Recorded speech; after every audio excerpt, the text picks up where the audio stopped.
มาพ่อกันอีกวันนี้ก็ตอนได้ก้าลายมัดเตะเบิ่งก็เดินนับเบิ่งก็เด้อจังหวัด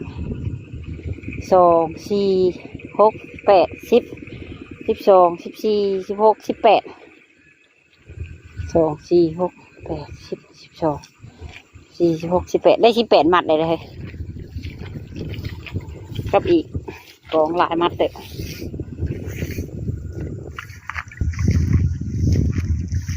เบิ่งหักมันบ่มีขี้ดินโอ้ยชอยสัมโพงขี้ลกมันนี่โอ้ยเราเป็นคนมันลกกะ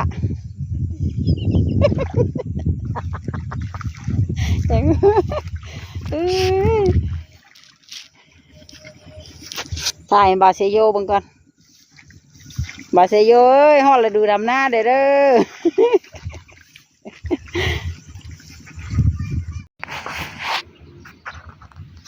กราบสบายดีและสวัสดีเด้อพ่อแม่พี่น้อง FC เบิดสุขคนเนาะเปิดภาพมามื้อนี้ก็ เป็นบรรยากาศดีคืนนี้เนาะคืนนี้กับฝนตกลินปล่อยลงมาจนมีน้ำบักละลายอันนี้เป็นน้ำหนทางไหลมาเนาะก็เลยหลายแน่จังน้อยถ้าว่าเป็นน้ำฝนตกลงมาเองก็จิบ่หลายปานใดนี่บริโภคกันหลายวันกับเขาให้นี่ก็จนงามขึ้นเติบเนาะจนเขียวจนงามขึ้นเติบนี่มันนี่ก็มาอัปเดตให้เบิ้ง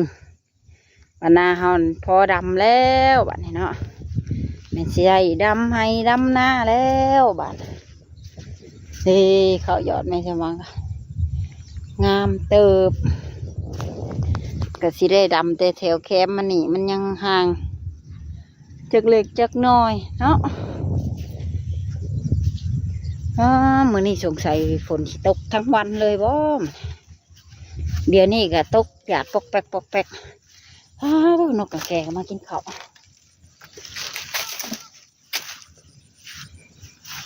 อันนี้ที่แรกแม่สมหวังหยอดแล้วเรียบร้อย หยอดแล้วเรียบร้อยมันออกยาวเติบเลยยาวเติบแล้วมันหญ้าเกิดหลายบานนี่ช่วงนั้นเป็นช่วงแดดพอดีเนาะแม่สมหวังก็เลยเขียวพะวงไถกบที่มันเกิดขึ้นนั่นแล้วก็ว่านไม้บานหากระสิตั้งนอน้อยนึงนี่กะของเราเนาะ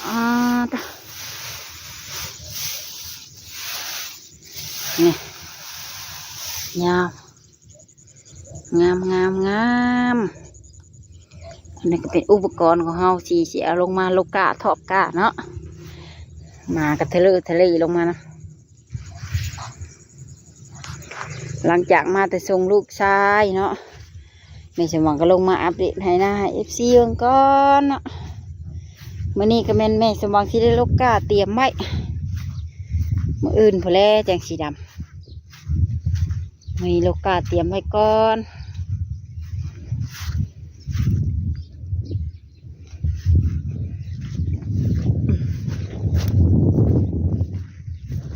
ยังบ่ทันออกให้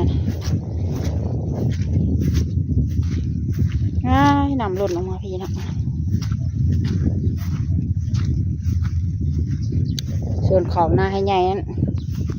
งามสปีดเต็มที่เลยเนาะบืนน้ำฝนตกลงมากับบืนน้ำ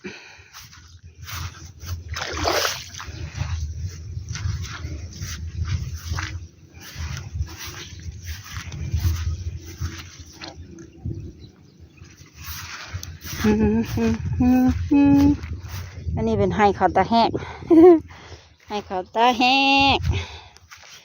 เก่งน้ำลงมาพี่กัน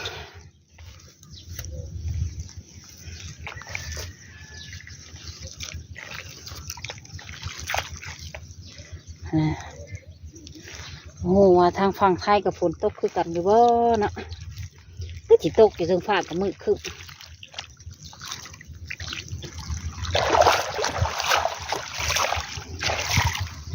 เป็นน้ำปะ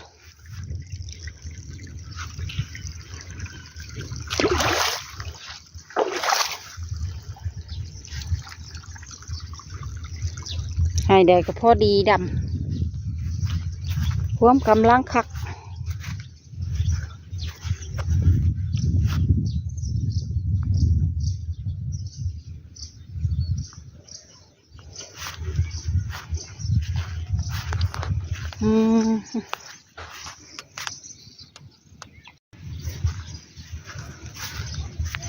่ได้พ่อกันหลายวันเนาะ มาพ่อกันมื้อนี้กับพอดีฝนตกลงมาแล้วเนาะหลังจากที่แดดฝนทิ้งช่วงไปหลายวันตึกกะวันนี้กับฝนตกลงมาตกหลายวันแล้วหรอกเนาะต่างแต่ว่าวันนี้ฝนตกแห้ง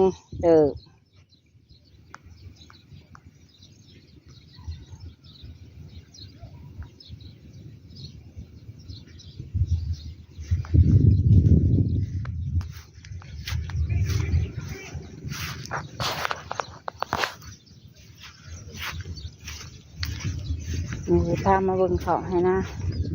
ว่ามันยาวงามสำไหนแล้ว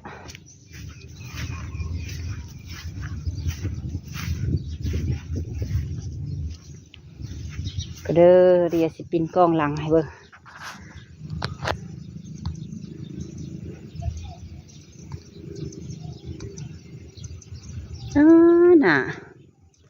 หน้าข้าวผัด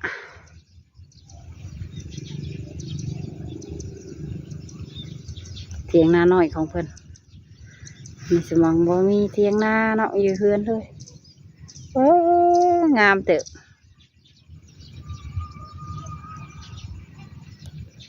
บ่ไปเลาะใกล้กันเนาะเบิ่งเอาซ้ำนี่ยะงามแหงอีลีทุกคนเอ้ยงามอีลีก้อนแบบนี้เนาะหาลูกก้าก่อนเด้อแบบนี้เนาะไปใจดีก็มาลูกก้าซอยแม่ชมบังเลยเด้อเนาะพอโฮมกำลังลงมาใส่อ้าวคือบ่เห็น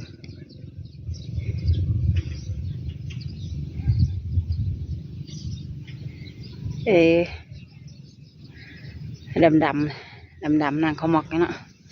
เป็นลูกกาถ่ายแม่สว่างมาอัปเดตให้FCได้เบิ่งน้ำกันเดี๋ยวแม่สว่างก็สิไปลูกกาคือกันนั่นแหละ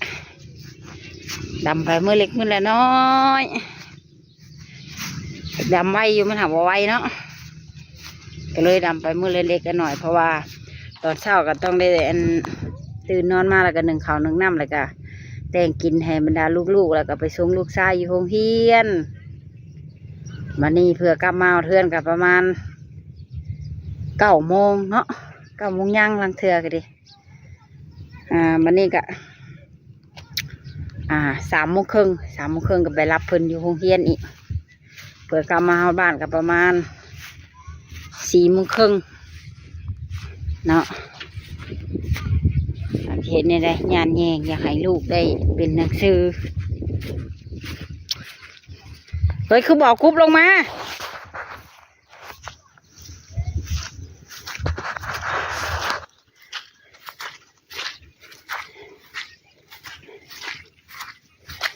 เป็นอะไร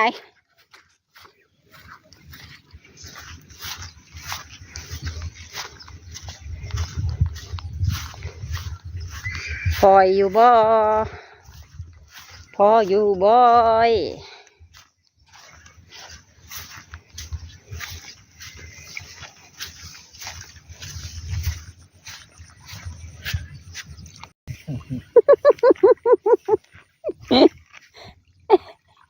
เป็นที่ไหนพออยู่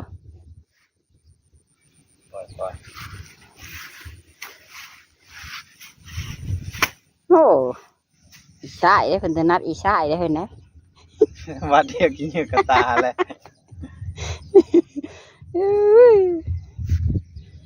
ตีบาทเดียวเนี่ยค่ะตาอาจจะมาจับเบิ้งกูจะไปลองเบิ้งวัน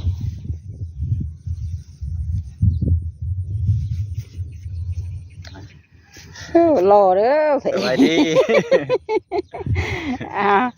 จับมันคอยด้วยขอชิลกเบิ้งด้วยมันคอยอยู่ลองไป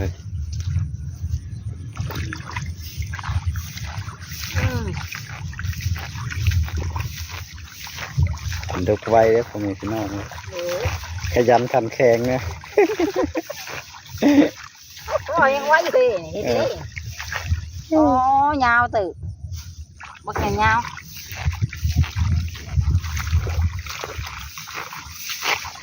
บ่ได้ประกาศหาคนงานบ่ได้ โอ้ยเงินจ้าง บ่มีเงินจ้างกับประกาศหาลูกเขยติเนาะหาผู้สวยหน้าติเนาะ เต็มตัวมาไม้เนี่ย ปล่อยอยู่พ่อแม่พี่น้อง คักเนาะ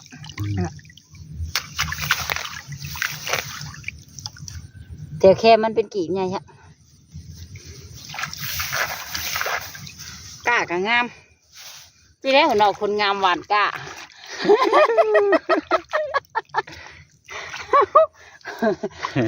ก็แม่นั่นแหละมื้อนี้ลกกล้าไว้เนาะเฮ้ยดำน้ำมันรถไถยังห้องไม่ได้ไปซื้อยังอยู่เขายังหมดลายเหยียบมือแรงไปเอาลูกชายอย่างซื้อมาเลย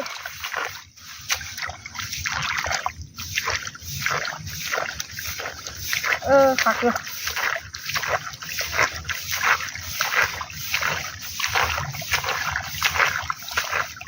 คนเดิมมัดคนเดิม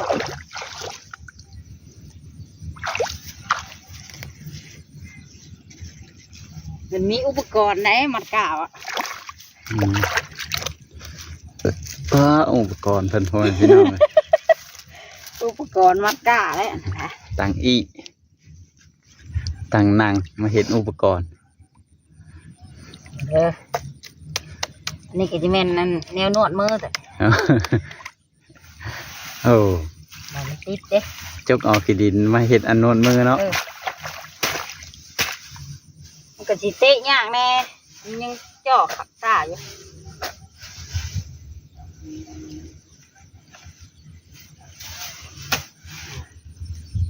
แบบนี้ได้บาดเขาเท่ากาดจิบงามอะไรได้ยุ่งๆยิงๆได้คนเท่ากว่าเนาะ คนเฒ่า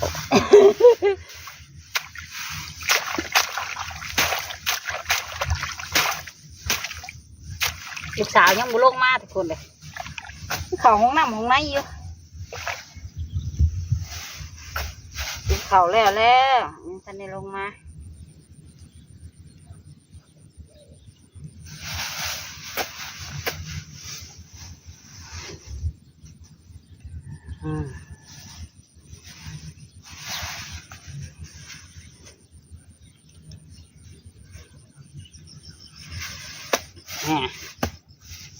เต้งเป็นมัดเด้งมัด2,000 กีบมันเป็นจ้างคนลูกอะเอาบดไทยนี่ก็จะประมาณ1,000 บาทนี่แหละจ้างลูกบดไทย ลูกชายน้อยเป็นเลนลงมาเลย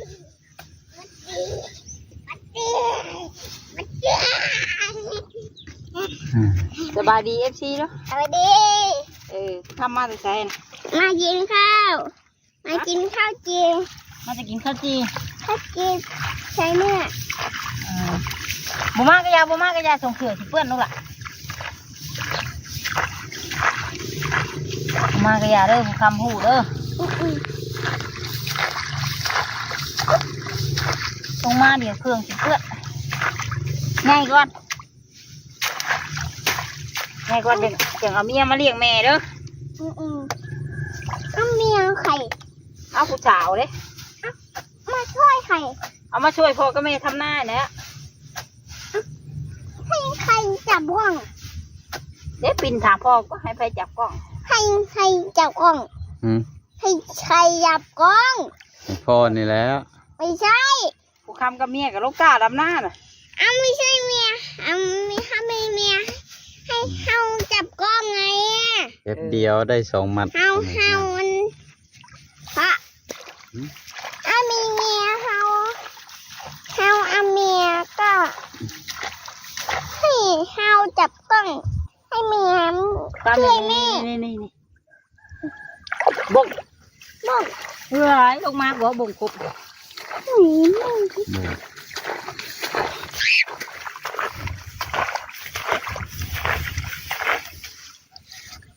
สบายอยู่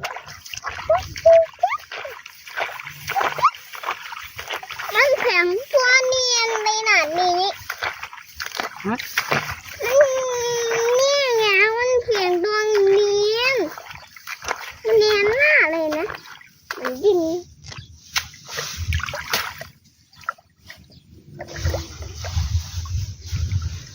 แม่มีอีกตัวหนึ่งแม่มีอีกตัวหนึ่ง ฮะ มีอีกตัวหนึ่ง โอ้ยบดน้ำมันมือน่ะ แม่มันมีอีกตัวหนึ่ง เออ เนี่ยอันลังดูเท้าแม่อะแม่เอาแม่เท้าแม่อะ เอาต่ำโทรศัพท์ อ้าว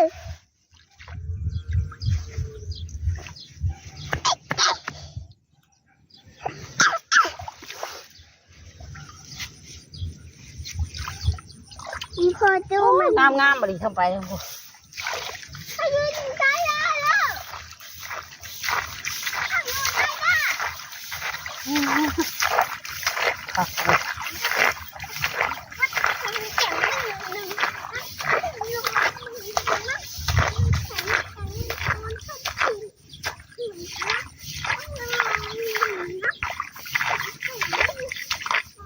น้ำก็ผู้ดีเนาะน้ำกันเนาะ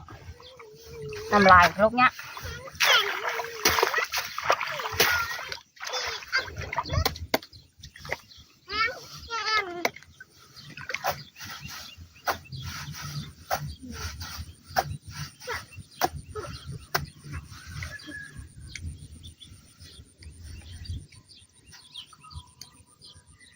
บางคนมัดไอ้มัด3 กำใช่ไหมชาวบ้านข้านทอบลายเสือ2 กำพอ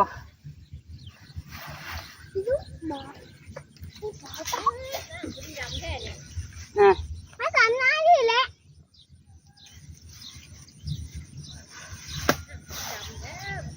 มามา ปิด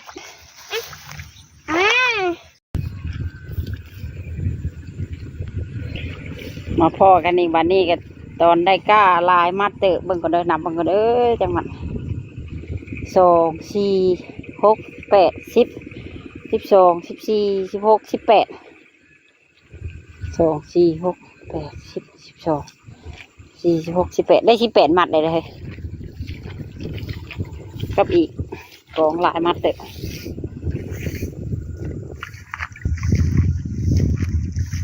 เบิ่งหากมันบ่มีขี้ดินโอ้ยชอยสัมโพงขี้ลกมันนี่โอ้ยเราเป็นคนมันลกกะ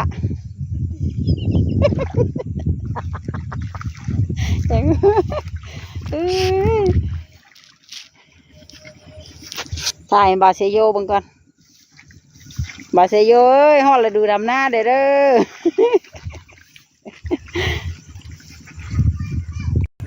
ก็โอเคเนาะทุกคนสำหรับคลิปนี้ก็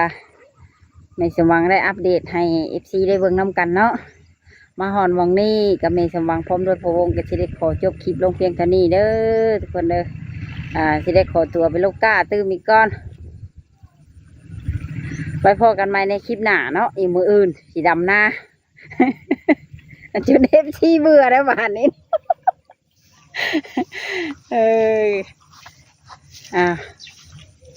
มาหอนวังนี้ก็สิได้กล่าวคำว่าสบายดีบายบาย